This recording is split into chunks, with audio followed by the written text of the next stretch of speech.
علاقة أبدا بحقيقة الواقع. طبعا أرجع أستذكر بعض المواضيع اللي ذكرناها قبل سنة وتحدثنا فيها عن اليونان وقبرص وبلغاريا. هي علمانية كمالية من وقت إنشائها إلى دولة سنية راديكالية إسلامية تنفذ المخططات الغربية في المنطقة كلياتها. أصبح شرطي البحر المتوسط. هلا هون ما هو بالضرورة أنه أنت تحتل عسكريا وتقتل وتعمل وتهجر وكذا وهاي، لا، أنت هنا بقوة المال تستطيع أيضا أنك تسيطر على أجزاء كثيرة من العالم.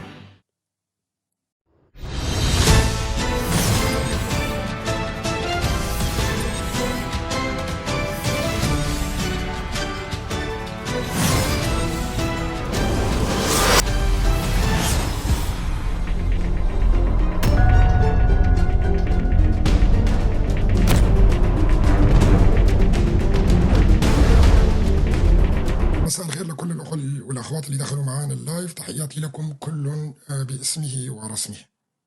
طبعا شفنا اليوم رئيس القيادة المركزية الأمريكية يزور الجولاني. ماذا دار في الخفايا؟ طبعا احنا شفنا اللي ظهر بالإعلام، بيان من هنا وبيان من هناك. طبعا هنا البيان ما له أي أساس من الصحة، وأنتم تعودتوا دائما في أي لقاء أني أنا يا قبله يا بعده بطلع وبقول لكم شو صار بالخفايا ما بيناتهم بالضبط.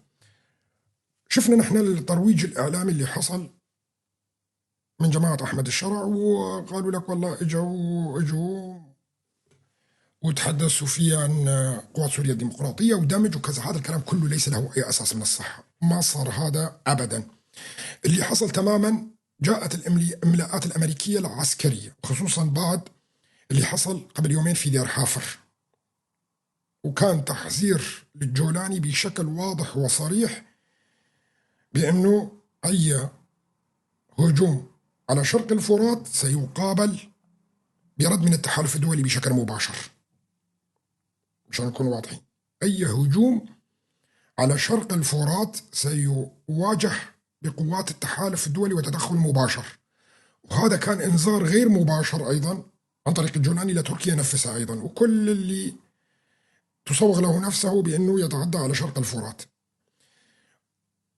وطبعا من الطبيعي أنه بدك تحارب الدواعش معنا، وطبعا هو أحمد الشرع متعاون وعم بيعطي إحداثيات القادة تبعيتهم اللي موجودين في إدلب، وبيعطي إحداثيات بعض القادة كل فترة بيمرق له حدث أو حدثين ويتم اغتيال القادة الجهاديين اللي موجودين في الشمال السوري، وهذا أمر واضح. طبعا قبل فترة طويلة تحدثت لكم أنه سوف تبدأ، وهي كان ببداية سقوط نظام بشار الأسد، تحدثت لكم بأنه سوف تبدأ حرب السيطرة، وهذا اللي شايفينه نحن على الأرض. وهنا قبل كم يوم أيضا تحدثت لكم أن الخطوط الحمراء الإسرائيلية اللي رسمت خريطة في سوريا بشكل أصبح واضح، والخريطة عم بنشوفها: حمص، حما، دمشق. طبعا بتفاصيل ريف حمص الغربي، ريف حمص الشرقي، ريف حما، سهل الغاب، المناطق هاي كلياتها في الوقت التي كان يظن العالم كلياته بأن الروس خرجوا من سوريا وليس لهم وجود. قلت لكم بكل وضوح أن الروس يترقبون وما خرجوا من سوريا أبدا، وهم فترة في حالة سكون، ورح يخرجون بعد فترة ويتشكل فيه إقليم الساحل. هلا كثير من الناس ما فهمانين التناقض اللي حاصل، إنه شلون تقبل الولايات المتحدة الأمريكية للروس إنه تأخذ الساحل وتكون هي مناطق نفوذ لها. طيب ما هم أعداء وراح تصير حرب عالمية في أوكرانيا، حسب اعتقادهم وظنهم. هذا طبعا هذا كله كلام هراء ليس له أي أساس من الصحة. كل شيء يتعلق بأمن إسرائيل كل الدول في العالم متفقة عليها، روس، أمريكيين، فرنسيين، بريطانيين، حتى التصريحات اللي عم بتشوفوها من إسبانيا مثلا أو من فرنسا أو مثلا من إيرلندا إنه هي بدها تقطع علاقاتها مع إسرائيل بسبب الأحداث اللي بتصير بغزة، هذا كلياته موجه للشعوب الأوروبية وما له علاقة أبدا بحقيقة الواقع. طبعا بدي أرجع أستذكر بعض المواضيع اللي ذكرناها قبل سنة وتحدثنا فيها عن اليونان وقبرص وبلغاريا، وهاي الدول اللي راح تقوم إسرائيل في المستقبل القريب الولايات المتحدة الأمريكية في الاستثمار فيها، وأيضا محاصرة الأتراك. ونحن عم نشوف حاليا بدأ الحديث بوسائل الإعلام العالمية بشكل سريع جدا النقل منظومات صواريخ إلى قبرص اليونانية طبعا. وأنا بدي أقول أمر خطير هنا، أنا لا أستبعد، وذكرت قبل أيام بدي أكرر، لا أستبعد ضربة إسرائيلية قريبة إلى قبرص الشمالية أو قبرص التركية الغير معترف فيها دوليا إلى الآن، لا تعترف بهذه الدولة غير تركيا. وطبعا الأمر مثل ما قلنا لكم سيطرة على منابع الغاز والصراع عليها والمنابع أو المعابر البحرية، وهذا أمر هام جدا للغاية. ما ساعدنا الوقت بأنه نظبط خرائط، وكنت واعد أني أتحدث فيها لحتى أتحدث لكم عن الخط البحري اللي يمتد من قبرص التركية إلى قبالة السواحل الليبية، والصراع اللي حصل والاتفاقيات اللي وقعتها تركيا مع الحكومة الليبية أو مذكرات التفاهم على تقاسم الحدود أو الملاحة الدولية البحرية في البحر المتوسط. وطبعا المشكلة هون اللي بدنا نقولها واللي أول مرة بدي أذكرها وهذا مهم للغاية، إنه مشكلة تركيا ومشكلة إسرائيل أصبحت مشكلة وجود، أصبحت الآن مشكلة وجود. 70 سنة وأكثر كانوا الأتراك من أقوى الحلفاء اللي موجودين لإسرائيل في المنطقة كلياتها، وهذا نقطة بدنا نحطها في عين الاعتبار. نعم مشكلة إسرائيل، وشوفنا شو أساس الأتراك الآن اللي بيتحدثوا فيه وبيخرجوا شو بيقول لك، بدنا نمحي إسرائيل من الوجود، بدنا ننهي إسرائيل. ومن هذا الكلام اللي كنا نسمعه بالأساس من وين؟ هذا الكلام وين كنا نسمعه؟ كنا نسمعه من الإيرانيين والأذرع الإيرانية سابقا، كنا نسمعه دائما من الأذرع الإيرانية وإيران الشيطان الأكبر والشيطان الأصغر وإسرائيل إلى الزوال والموز لإسرائيل الموز لأمريكا، يعني الموت لإسرائيل والموت لأمريكا، صدعونا فيه ما يقارب 30 عام. هذا يدل أنه تركيا أخذت دور إيران وبدأت تأخذ دور إيران في المنطقة كلها وعدائها لإسرائيل، وهذا يدل أنه ستكون هناك مواجهات عنيفة جدا استخباراتية وعسكرية واقتصادية ما بين إسرائيل وتركيا، وهذا رح نشوفه خلال السنوات القليلة القادمة. طبعا بنشوف بالداخل التركي عم بيتهيأ. كيف بيتهيأ الداخل التركي؟ الداخل التركي بيتهيأ ليتحول إلى دولة إسلامية سنية على شاكلة إيران، دولة اللي تشكلت في 79 وبدأت بتصدير فكر الثورة الإسلامية أو ولاية الفقيه بين قوسين. الآن تركيا عم تتحول إلى الدولة الذي سوف تتحول فيها إلى دولة إسلامية وتصدر الإسلام السياسي، وهذا كله طبعا لصالح الغرب. نعم لصالح الغرب. شلون لصالح الغرب؟ ما إيران ما كانت تشتغل لصالح إسرائيل والغرب؟ شايفين انتم بلبنان وغزة وكذا، وأعطت الذراع كلياتها لتحتل وتقتل وتعمل وتعمل تغيير ديموغرافي. وهذا ما ستقوم فيه تركيا في السنوات القادمة، اللي راح تأخذ فيه دور إيران تماما اللي كانت تقوم فيه. شوفوا، بالنسبة للأحزاب العلمانية اللي كانت محسوبة على الكمالية، الآن يقوم حزب العدالة والتنمية بتحويل تلك الأحزاب إلى أحزاب علوية، من بدل ما تكون حزب كمالي جهابي ويكون هذا الحزب منافس قوي بالحكومة، لا، راح يتحول إلى حزب علوي، خصوصا إذا استلم هذا كيشكدار أولو، وراح يتحول هذا الحزب فقط للعلويين.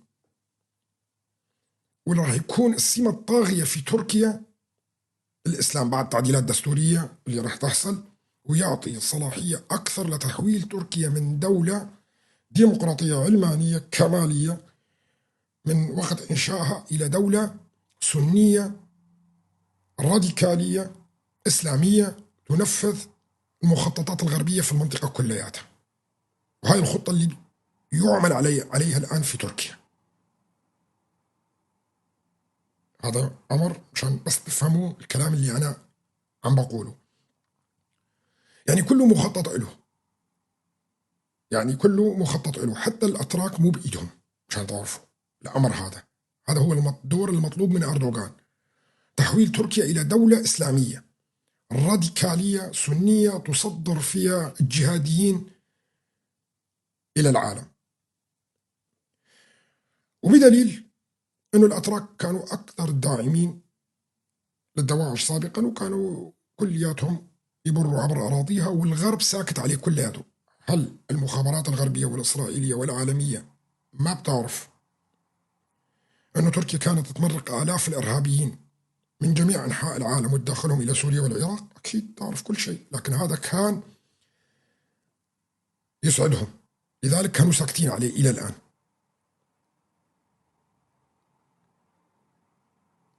وهذا مخطط له بالأساس، وأردوغان نفسه هو أداة، وهو بالنسبة له أداة لتنفيذ الخطط. طبعا قبل كم سنة لما كنت ألقيت محاضرتين أو 3 عن اليهود الخزر ويهود الدومينة اللي كانوا يحكمون تركيا حتى بفترة العثمانيين آخر 100 عام، وحكيت لكم عن توزيع الأدوار وتقسيم الأدوار ما بين تركيا وإيران. وهذا كثير منكم سمع هاي المحاضرات اللي لقيتها قبل 4 سنوات و3 سنوات، مشان أهيئ لكم الكلام اللي راح يطلع بعد فترة بسلسلة أنا قدمتها خلال فترة طويلة جدا. فكل اللي بنشوفه الآن ما هو محض الصدفة، لا، ولا هو بسبب تغير العلاقات الاستراتيجية والصراعات الاقتصادية، لا، هي مرسومة للمنطقة كلياتها. وبرجع بقول لكم، تركيا كانت جزء من المشروع الشرق الأوسط الجديد، وعلى أساس كانت راح تكون هي النقطة الثانية بعد إسرائيل اللي راح تكون في شرطي الشرق الأوسط أيضا. لكن هذا تم تغييره بشكل كامل، وتم تحويل تركيا من دولة صديقة إلى عدو مفيد. وتذكروا النظرية اللي حكيت لكم عنها بنظرية العدو المفيد بالنسبة لإيران. هو عدو نعم، لكن هو عدو مفيد، اللي كان تبتز فيه الولايات المتحدة والغرب الشرق الأوسط كلياته. الآن الدور يتحول من إيران إلى تركيا أعطاها الدور، وهذا أمر مهم للغاية، مشان نجي بالحلقات القادمة ما تكونوا متفاجئين بالكلام اللي راح أحكيه في المستقبل القريب عن بعض الأمور اللي راح تحصل في الشرق الأوسط. طبعا هو أنا بدي أذكر أمر هام للغاية، السياسات الدولية لا تقوم على يوم ويومين و3، لا، بتقوم على سنوات طويلة جدا. طبعا المشاريع اللي بدها تحتاج إلى 30 سنة و40 سنة لا يمكن الحديث عنها الآن، لأنه أنت بتطلع على وسائل التواصل الاجتماعي وتشرح لعامة الشعب، وعامة الشعب ما عندها القدرة أنه تفهم أنه بعد 30 سنة بده يصير هيك، أو بعد 50 سنة مخطط كذا. هذا بيكون فقط على الورق. أما اللي بدك تشرحه لا يمكن أن يتجاوز أكثر من عامين. فأنا لما بجي بحكي بمشروع ممكن يتطبق في إطار عام أو عامين، مو أكثر. وهذا النقطة اللي بدنا نفهمها، هو هامة للغاية. تحرك اليوم أو امبارح البارجات الإسرائيلية والروسية إلى الساحل السوري له دلالات كبيرة جدا. نقل القواعد الأمريكية من تركيا اليوم وإفراغ القواعد الأمريكية إلى اليونان وقبرص كمان لها دلالات خطيرة للغاية. نقل منظومات الصواريخ ودعم اليونان وقبرص اليونانية بشكل اللي بنشوفه لها دلالات خطيرة جدا. هناك صراع سيحصل في البحر المتوسط، وصراع كبير جدا، وصراع سيطرة، ونوع من أنواع الحرب الباردة حاليا. لكن ممكن هذه الحرب الباردة تتحول في أي وقت إلى حرب ساخنة حارقة. بدي أعطيكم معلومة مشان تعرفوها من خلال دراساتي أنا الشخصية. أقدر أقول لكم أن قبرص اليونانية أو جزيرة قبرص بشكل كامل هي ملك للمرابين العالمين أو اليهود. اشتروا كل الأراضي الموجودة في قبرص، اشتروا كل الأراضي الزراعية، وحتى اللي ساكنين في قبرص الآن واللي موجودين في قبرص حقيقة هي ليست ملكهم. وأعتقد أنه اللي عايشين في قبرص يفهمون عن شو أنا عم أتحدث. وكان في تذمر كمان نوعا ما من اليونانيين القبارصة بسبب بيع أصول الدولة القبرصية كلها للشركات الإسرائيلية. فترة كان حديث الإعلام القبرصي قبل سنوات عديدة من الآن. فإذا جينا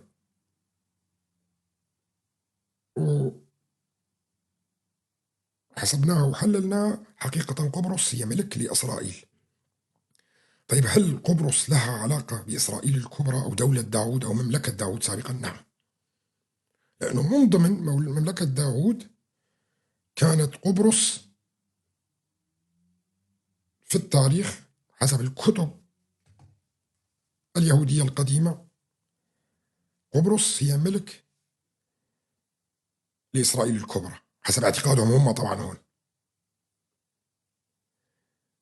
فأول النقاط اللي سيطروا عليها واللي هي موقع استراتيجي هام يطل على لبنان وسوريا وفلسطين سابقا وتركيا ومصر وليبيا والجزائر وتونس، هي جزيرة قبرص.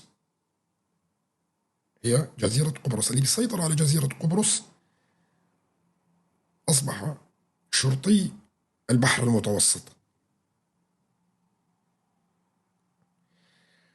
هلا هون ما هو بالضرورة أنه أنت تحتل عسكريا وتقتل وتعمل وتهجر وكذا وهاي، لا، أنت هون بقوة المال تستطيع أيضا، بقوة المال تستطيع أيضا أنك تسيطر على أجزاء كثيرة من العالم. فقبرص ما رح يكون تعاملها مثل تعامل فلسطين ولا الدول العربية اللي رح تصير بها حروب وتهجير وتغيير ديموغرافي، لا، لأنه بالأساس القبارصة ما معادين إسرائيل.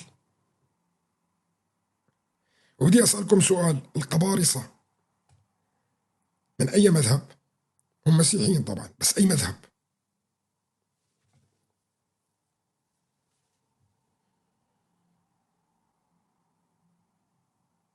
ما حدا عم يكتب. كاثوليك؟ لا، هم أرثوذكس. في قسم كاثوليك بس هم أغلبيتهم أرثوذكس. أغلبيتهم. والأغلبية يؤمنون بالصهيونية العالمية أو الصهيونية المسيحية، أو يؤمنون بالصهيونية المسيحية. فنفس النصوص الذي يؤمن بها اليهود اللي موجودة في التوراة واللي موجودة في الكتب القديمة وعلى رأسهم التلمود وملحقاته، يؤمن بها اليونانيين. يعني هم راضخين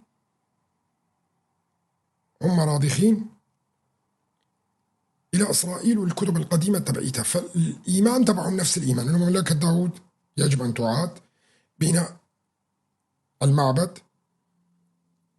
وخروج تابوت العهد والتجهيز لظهور المسيح حسب اعتقادهم هم. طبعا هذا كلياته يعني نزول المخلص. نعم. فهذا العمل المشترك ما بينهم. فلذلك مسألة أنه قبرص تصبح تابع لإسرائيل هي مسألة سهلة جدا ومسألة عقائدية.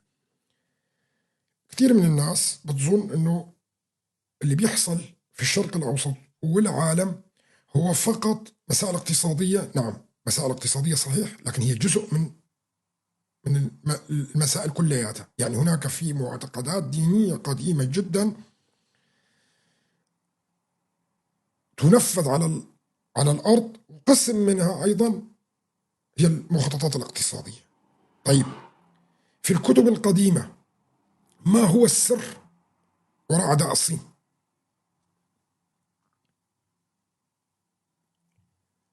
ما هو السر وراء عداء مثلا نوعا ما للهند أيضا؟ كل هذا ما جاء من عبث، وإجا من معتقدات دينية يؤمن بها هؤلاء المسيطرين على العالم كلياته. فكل ما يحصل في الشرق الأوسط هو ليس محض الصدفة، وليس أنه هلأ تركيا صارت عدوة لإسرائيل وفجأة بده يتحاربوا وكذا. لا، الأمر مرسوم ومخطط له لسنوات طويلة جدا. ومثل ما ذكرت لكم أنه تركيا الآن بدها تأخذ دول إيران، وهذا شيء مستقبلي بعطيكم إياه مشان تعرفوا، لأنه في السنوات القليلة القادمة رح تتحول تركيا فيها إلى دولة معادية لإسرائيل، ورح يستخدموا فيها أيضا نظرية العدو المفيد، ورح تنقلب الآية. طبعا بدي أذكركم باللي حصل في قطر، وأنا تحدثت قبلها بأيام طويلة جدا بأنه هناك شعور عند القطريين بأن الأتراك طعنوهم في الظهر، خصوصا المسائل المتعلقة بالمعابر الاقتصادية اللي بتجي من دول القفقاز. وهذا المشروع القطريين بعد ما دفعوا كل هالأموال واستثمروا في الثورة السورية كما يسمونها ومئات المليارات ودعم الأتراك، وكادت يعني قطر أن تدخل في حروب مع المملكة العربية السعودية والإمارات من أجل تركيا. اكتشفت بأنه تركيا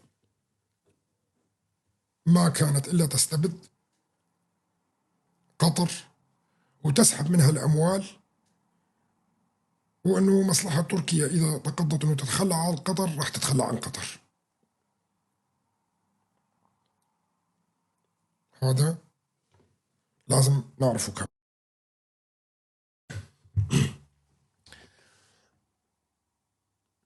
وطبعا احنا شايفين الآن بعد الضربة الإسرائيلية لقطر أنه في حديث كثير بالعالم بيجري الآن من محللين واستراتيجيين، ويذكرون فيه أنه ممكن قطر يصير فيها انقلاب، توضع العائلة الحاكمة في الإقامة الجبرية،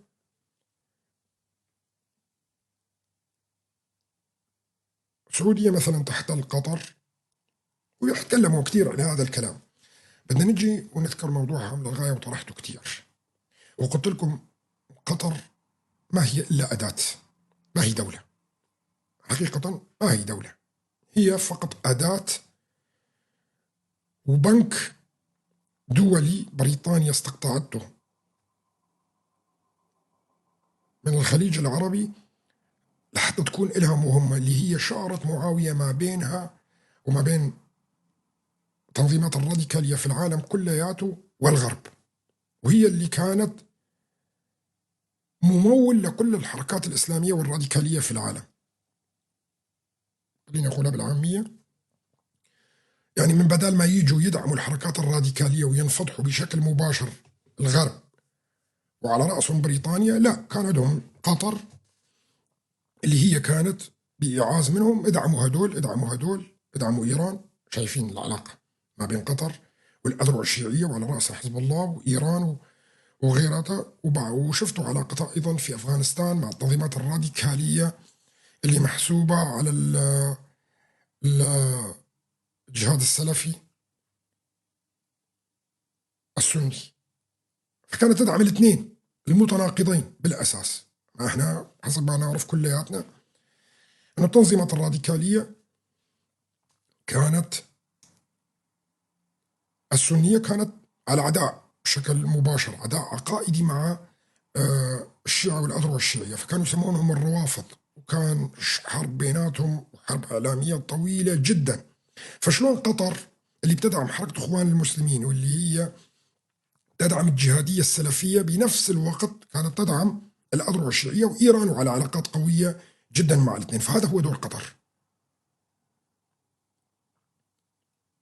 هذا هو دور قطر. طيب علمتكم شغلة مهمة للغاية، قلت لكم بس ينتهي دور الحركات الراديكالية والإسلامية الشيعية ولا السنية سيتم إنهاء قطر. بس دقيقة.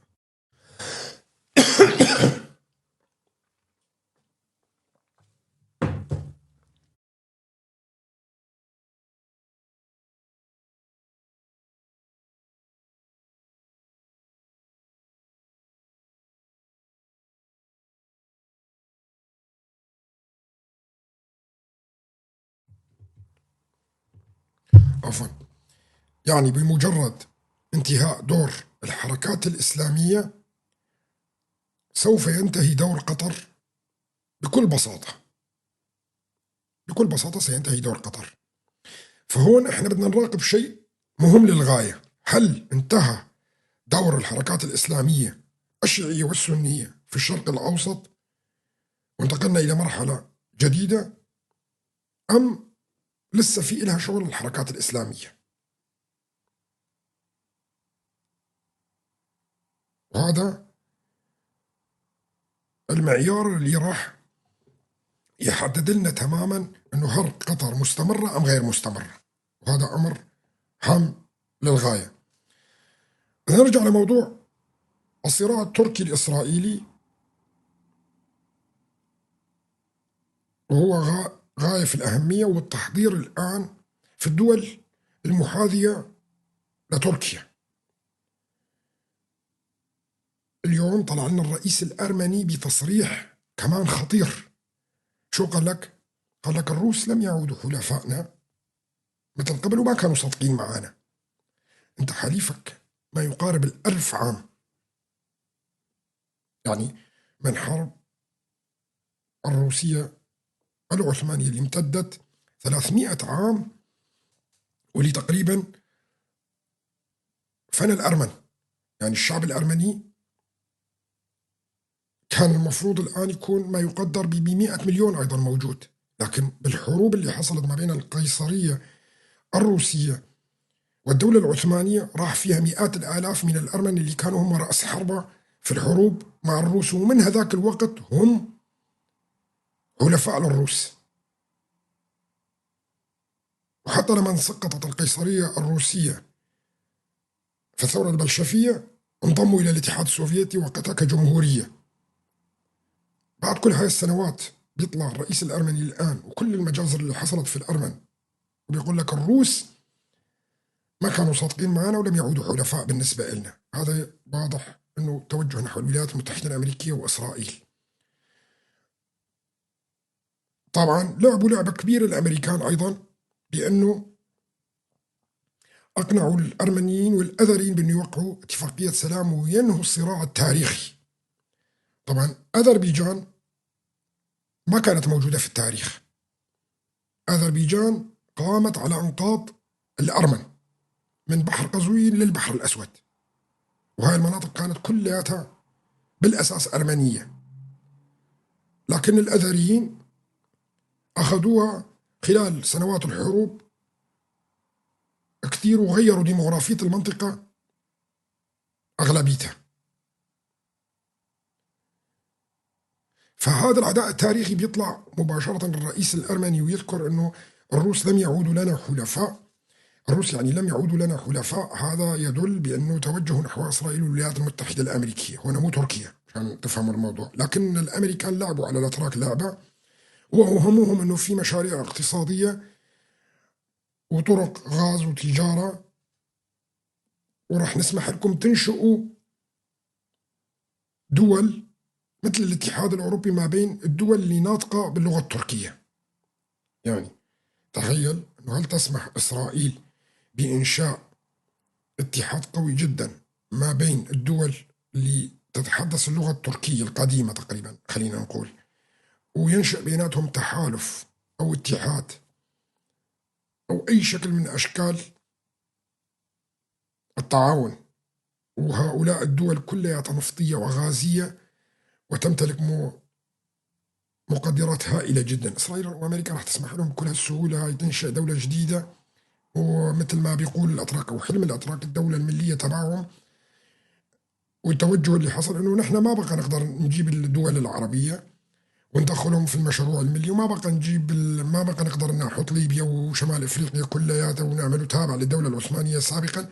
خلونا نروح على الدول التي تتحدث باللغة التركية أو القريبة من بعضها، يعني مثل أذربيجان وقرقيزستان والدول هدول كلها وتركمانستان وطاجكستان ودول هدول اللي بتتحدث لغة تركية شبيهة بالدولة التركية حاليا.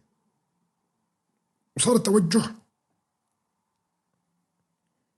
نحو تلك الدول. نحن نعرف كلياتنا لأن روسيا لن تسمح بهذا الأمر، هذول كلها كانت جمهوريات سوفيتية سابقا من جورجيا إلى كل الدول، وما من مصلحة إسرائيل وأمريكا أنه تتحد هاي الدول أبدا وتنشئ دولة قوية وكبيرة ونفطية قريبة من حدودها. هذا أمر خط أحمر تماما. طبعا هؤلاء الدول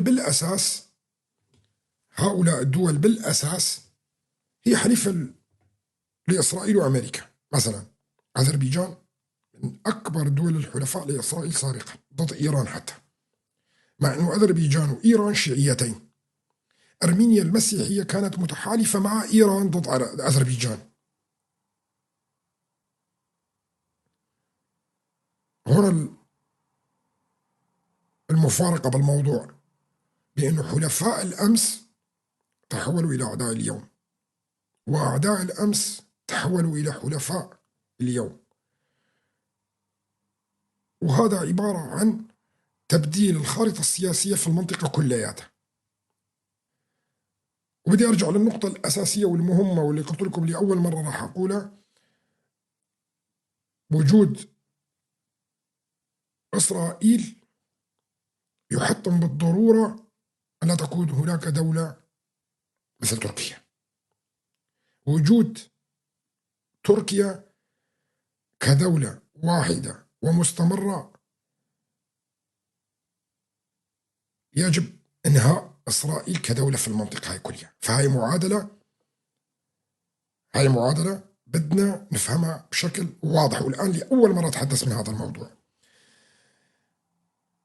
إذا كانت إسرائيل بدها تستمر والعالم كلياته المسيحي واليهودي بيدعمها في المنطقة كلياتها، لابد أنه تقضي على دولة اسمها تركيا. وجود دولة مثل تركيا وتتحول إلى دولة إسلامية في المنطقة كلياتها، هذا سوف يكون سبب فناء إسرائيل. ونحن نعرف أنه بالنصوص اليهودية القديمة جدا، أكثر خوف الدولة الزرقاء هو من الفناء الثالث. من الفناء الثالث. هناك عندنا الفناء الأول اللي حصل على يد البابليين، والفناء الروماني، وهناك فناء آخر. وهذا الخوف اللي بالنسبة لدولة إسرائيل. فلذلك دولة إسرائيل الآن تحاول قدر المستطاع حسب اعتقادها هنا أنه تنهي أسباب خطر زوالها. وتركيا أحد الدول تركيا أحد الدول الأساسية اللي تشكل خطورة على إسرائيل، وتكون هي أحد أسباب السبي الثالث. وأنا هذا النقطة بدنا نركز عليها خلال الفترة القادمة، وهذا كتير مهم. فبنشوف الآن كل الصراع على الأرض السورية، نعم، لتوسيع أرض إسرائيل، أخذ الجنوب، الأمور هاي، المسائل الاقتصادية كلياته، هذا كله صح، لكن غير مسموح للأتراك أبدا بالتمدد في سوريا. وشفنا الفترة القصف اللي حصل في المناطق هاي كلياتها بيستهدف القواعد التركية، مش هتعرفوا. والأتراك لا يستطيعون الخروج على العلن، بيقول لك هاي كانت قواعد إلنا وتم قصفها، لأنه لازم ترد. إذا أنت تطلع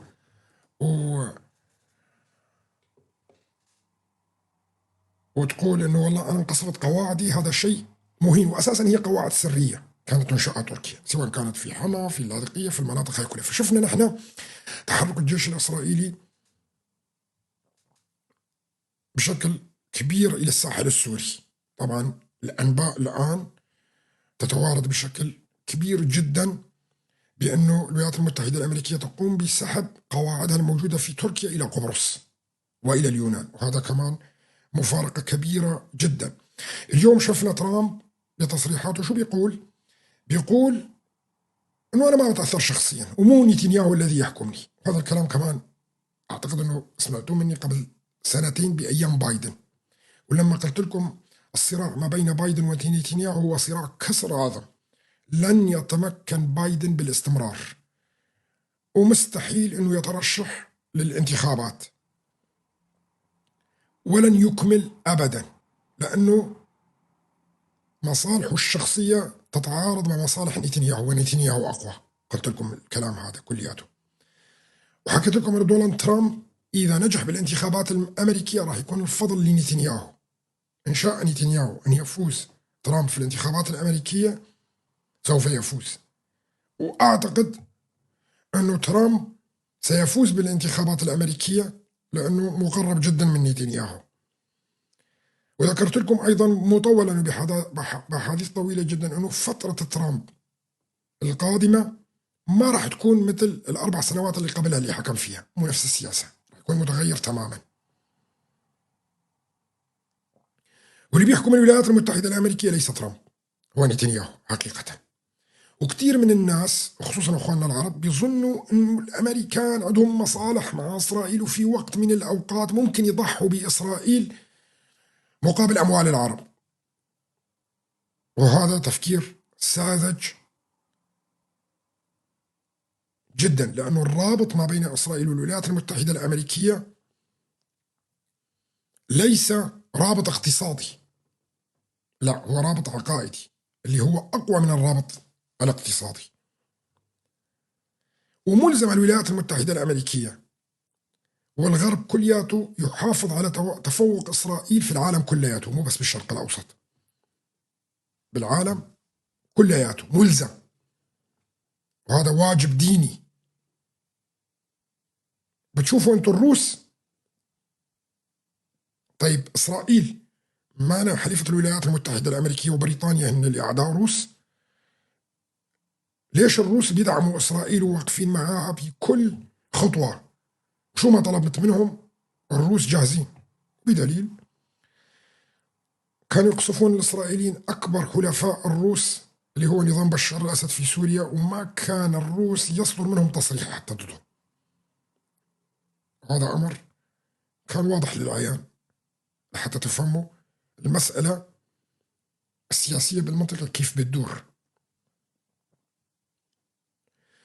أنا بدي أجي للموضوع الكردي. وليش بتحدث عن هذا الموضوع؟ ليس لأنه أنا كردي، لا، أنا كدراسة شفتها من أكبر مصالح إسرائيل في المنطقة كلياتها هو دعم الحركات الكردية اللي موجودة في المنطقة كلياتها، لأنه بتسهل عليها مسألة عدائها مع تركيا، وهي مصالح. وهنا ما بقول لكم مشان سواد عيونكم ولا الإسرائيليين بيحبوكم ولا أنتم تحبوهم، لا، الكلام هذا هراء وليس له أي أساس من الصحة. ولو كانوا الكرد عقبة أمام الإسرائيليين والدول الغربية في تطبيق مخططاتها لن يترددوا بإنهائكم بشكل نهائي حتى. فمسألة مصالحهم مع الشعب الكردي هي مصالح وجود، مثل ما هي عداؤهم مع الأتراك هو عداء وجود، أيضا مصالحهم مع الشعب الكردي هي مصالح وجود. شفنا اليوم بالتصريحات الإسرائيلية اللي تتحدث في مصر تقول الحكومة المصرية طبعت معنا لكن الشعب المصري لم يطبع معنا، ومنعت الحكومة المصرية الشعب المصري بالتطبيع معنا. وهي نقاط هامة للغاية أدركتها إسرائيل، بأنه التطبيع مع الحكومات العربية لا يعني بالضرورة التطبيع مع شعوبها. ليش؟ لأنه هاي الشعوب هي اللي راح تغذي الراديكاليين والجهاديين اللي يؤمنون بفناء دولة إسرائيل. مثل ما هدول عندهم عقائد ومعتقدات، الآخرين أيضا لديهم عقائد ومعتقدات مضادة لها ومعاكسة لها، وهذا أمر كلياتنا نحن نعرفه. يعني نحن نعرف كمسلمين أنه الإسلام كم يعادي اليهود والنصارى بكل النصوص الدينية الموجودة.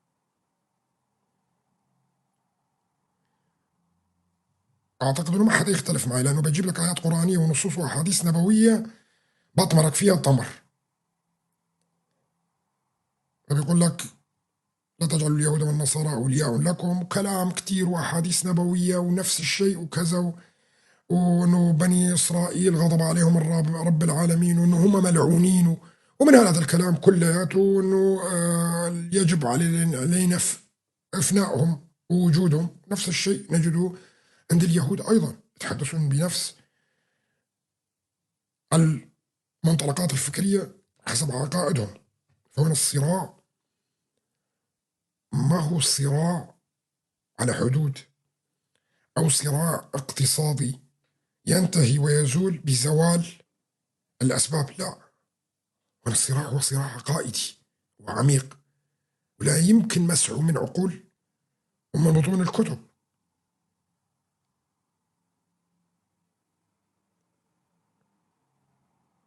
هذا أمر بدنا نفهمه نحن ككرد بشكل عام، إنه شو هذا الصراع اللي موجود في المنطقة كلياته. هي عبارة عن كلياتها عن صراعات معتقدات وصراعات فكرية، هي ليست صراعات حدودية أو صراعات اقتصادية. يعني بذكر لكم مثلا صراع بين دولتين، الهند وباكستان، والصراع هذا على إقليم كشمير. طيب إذا حلت قضية كشمير مثلا واتفق الطرفين أنه الإقليم هذا مثلا يكون كونفدرالي وله علاقات مع الدولتين، سواء الهندوس اللي موجودين في إقليم كشمير أو المسلمين اللي موجودين في إقليم كشمير يكون عندهم علاقات مع الباكستانيين ويعيشون هدول اثنيناتهم، ويكون هدول مثلا هذا، هل ستبقى عداء بين باكستان والهند مثلا؟ لا. طيب هلا وقعت إسرائيل مع مصر ووقعت مع الأردن، واليوم شفنا حديث بذكركم فيه كمان، أنا ذكرته قبل يمكن 3 سنوات على ما أذكر، من وادي العقبة والأردن والطموحات الإسرائيلية. شفتوا اليوم حديث نتنياهو عن وادي العقبة، ويجب احتلال وادي العقبة من قبل إسرائيل، لأنه بمعتقدهم بمجرد احتلال وادي العقبة في الأردن يعني انهاء الدولة الفلسطينية بشكل كامل. وهذا قلت لكم إياه راح يجي لا محالة، لأنه الأردن أيضا جزء من المشروع اللي قادم. لكن مين قبل مين هذا أمر بيرتبوا الساسة السياسيين في إسرائيل. هذا أتمنى ترجعوا للحلقات القديمة قبل سنوات راح تجدون كلها في الحلقات اللي قدمتها خلال السنوات اللي فاتت، وفيها شرح لكل المنطقة كلها بالخرائط أيضا كانت.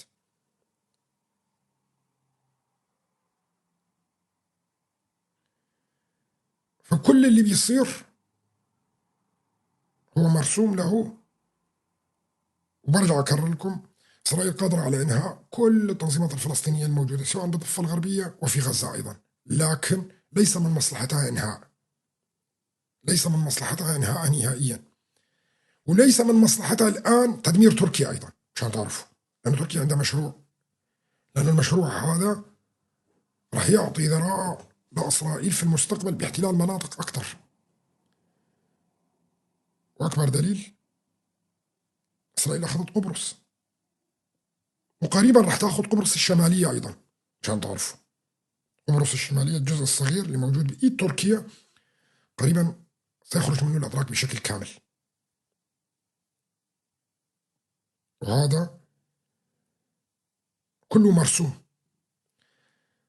فإسرائيل بالفعل تحول إلى شرطي الشرق الأوسط، بتضرب في قطر، بتضرب، ممكن تضرب قلب تركيا، ممكن تضرب قبرص، ممكن تضرب العراق، تضرب اليمن، تضرب إيران، تضرب مصر، تضرب كل مكان كما تشاء، وما حدا يقدر يقول لها ليش كمان. وملزم الدول الغربية أنه تحافظ على تفوق إسرائيل في المنطقة كلها، ملزمة دينيا وواجب هذا حسب اعتقادهم هنا.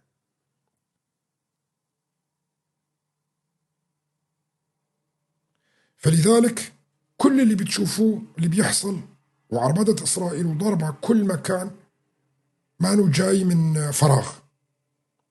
هون العربدة بالمفهوم السياسي أنا بقول، وأنا ماني ضد إسرائيل ولا ضد حدا ولا كذا، لكن أنا وأنا بشرح المفاهيم السياسية والفكرية اللي بتحصل بالمنطقة كلياتها من المنظور العقائدي والمنظور الاقتصادي. أنا لاني ضد هذا ولا ضد العرب ولا ضد تركيا ولا ضد هذاك ولا ضد هذاك ولا ذاك، عندما أتحدث سياسة، عندما أتحدث سياسة لحتى أستطيع أن أفهم شو اللي عم بيصير. أما لما ببعد عن المسائل السياسية والدراسة الموضوع، لا، إلي رأي طبعا وإلي تمنيات، لكن أعزل التمنيات والرأي عندما أقوم بدراسة موضوع معين. برجع للموضوع بداية الحديث كلياته والرابط بهاي المواضيع. زيارة قائد القوات الأمريكية أو ما يسمى القائد القوات الوسطى إلى الجولاني، ومثل ما قلت لكم كل اللي شفتوه بالإعلام هو كذب وهراء. هو جاء بعد التحرشات اللي حصلت قبل يومين في جبهة دير حافر والخفصة، ووصل رسالة للجولاني واضحة وصريحة، وطبعا كانت رسالة للأتراك أيضا: عدد المساس بأمن قوات سوريا الديمقراطية، لأنه راح يكلفكم تدخل من التحالف الدولي، وهذا أمر واضح. وراح نشوف خلال الأيام القليلة القادمة راح ينعكس هذا على صورة التحركات اللي راح تصير على الأرض العسكرية. وهدول اللي بيطلعوا بدنا نعلن وبدنا كذا وبده يسلم قوات سوريا الديمقراطية، خط أحمر في تسليم السلاح، وأنا بقول لكم إياه، من الولايات المتحدة الأمريكية وإسرائيل بكل وضوح. نعم، وممنوع دمجها مع قوات الجولاني، لكن جولاني غصبا عنه مضطر انه لازم يتعاون معاهم في محاربة الدواعش. طيب مين هم الدواعش؟ ما هم نفسهم القوات اللي عند جولاني، نفس الفكر، نفس المبدأ، هو كله تابع لمين؟ لتنظيم القاعدة، حتى اللي مع الهيئة أو كذا كله تابع لتنظيم القاعدة، ونفس الفكر الجهادي الموجود عند الكل. فما بالضرورة أنك أنت تكون منتمي أو مقدم طلب انتساب إلى داعش، لا. وأنا بقول لكم إياه، أبو محمد الجولاني سيفشل، وأحمد الشرع سيفشل، يعني ما بيقدر انه ينهي المتطرفين الاجانب منهم والسوريين ايضا اللي يحملون نفس العقيدة أو فكر تنظيم القاعدة، وحتى لو شفتوه راح على نيويورك وإجا وكذا، وهاي مستحيل، ما أنه قادر.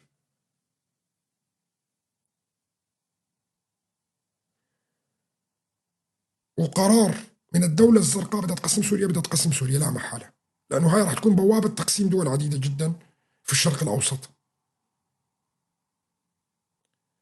وكل اللي بيظن أنه أحمد الشرع راح يصير رئيس دولة فعلا وسوريا ترجع كلياتها قبل مثل عام 2011 ومركزية والصعصعفير وتزقزق وكل الشعب السوري يحب بعضه، هذا بيكون واهم وما عنده عقل ولا عنده أي تفكير. بدنا نحكي بموضوعية بعد 14 سنة من كل اللي حصل في سوريا. واللي بيفكر بهالطريقة هاي ما بيفكر فيها غير القوميين العرب، طبعا الإسلاميين أكيد، بس في قسم من القوميين اللي كانوا تابعين للأحزاب القومية وبتشوفوا بيطلعوا هلا بيتحدثوا وبيأيدوا أحمد الشرع.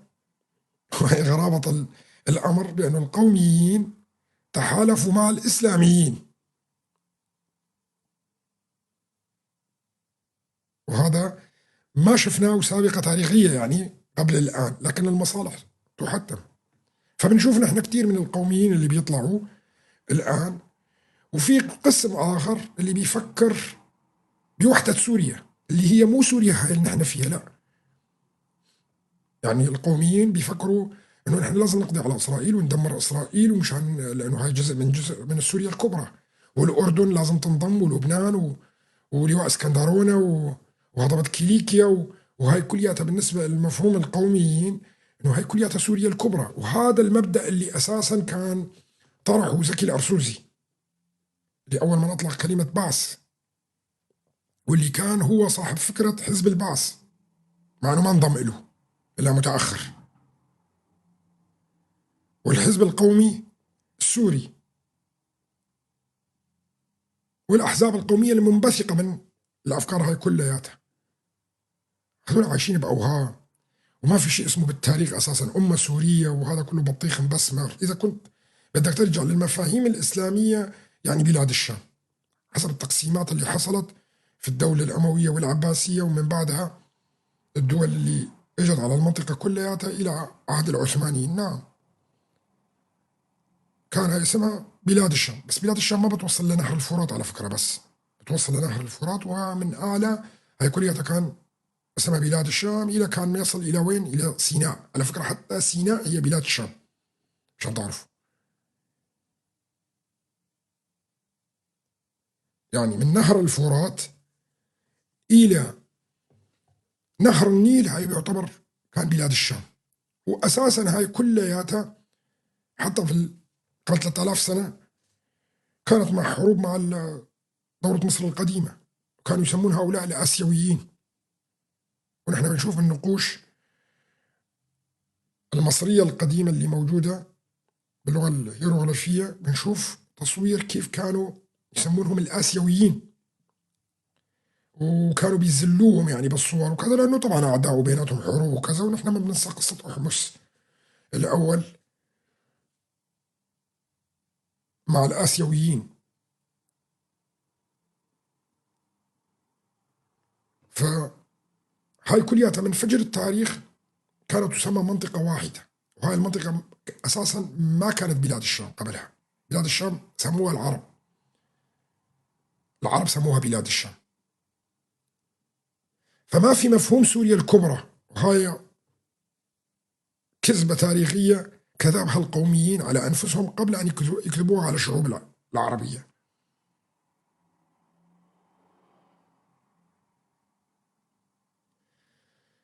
بدي أرجع للموضوع السياسي، أنه القوميين عايشين بوهم، مع أنه اضمحلوا وخسروا كتير أمام الإسلاميين. هلا كان الصراع من فترة الستينات وقبل، صراع ما بين القوميين والإسلاميين، وكان صراع مرير. وشفنا نحن عداء عبد الناصر لجماعة إخوان المسلمين في مصر، مع أنه عنده هو أخطاء تاريخية في هذا الموضوع أيضا. بعدين انتقل العداء إلى سوريا، وشفنا الأحزاب القومية اللي كانت هي تتصارع مع حركة الإخوان المسلمين اللي موجودة وعلى رأسهم حزب الباص وحافظ الأسد. فصراع مرير كان، وصراع سلطة. الآن نشاهد تحالف القوميين مع الإخوان والراديكاليين، ويقبل القوميين بحكم أحمد الشرع، ما عندهم مشكلة بس لأنه عربي سني قومي، وممكن يتجاوزوا الخلافات الدينية بيناتهم. هذا مفارقة غريبة جدا، يضمحل قليلا قليلا القوميين ويذهب مفهوم القومية بشكل كامل، لأنه بعد فترة هذول كمان ما راح يبقى لهم وجود. هؤلاء القوميين راح نكون أمام مشاريع دينية فقط في منطقة الشرق الأوسط كلياته. مشروع الإسلام السني الراديكالي بكل فروعه وتشكيلاته، مشروع الإسلام الشيعي اللي سيختفي بعد فترة، والمشاريع المضادة لها الموجودة على رأسها اليهودية والمسيحية القديمة. الصراع كلياته راح كتير يطلع كتير هلا من الأخوة المسيحيين كمان راح يعارضوني، وفي كتير من الناس التانيين اللي راح يعارضوني، لكن حقيقة الأمر نحن في صراع ديني في المنطقة، شئنا أم أبينا. وبنشوف أخوة مسيحية الآن واقفين لك حتى مع الشرع، لأنه إيش؟ مفهوم القومي إلى الآن مترسخ عند بعض الأخوة المسيحيين اللي موجودين، لكن هذا سرعان بعد فترة راح يكتشفوا أنه كانوا على خطأ وراح يتوجهوا إلى ضد أحمد الشرع. فلكن إحنا إلى الآن شوفوا أغلبية الأحزاب القومية كانوا قادتهم من الأخوة المسيحيين هي مفارقة، وبعدين أخذوا الدفة منهم، ما بدي أقول العلويين، جزء منهم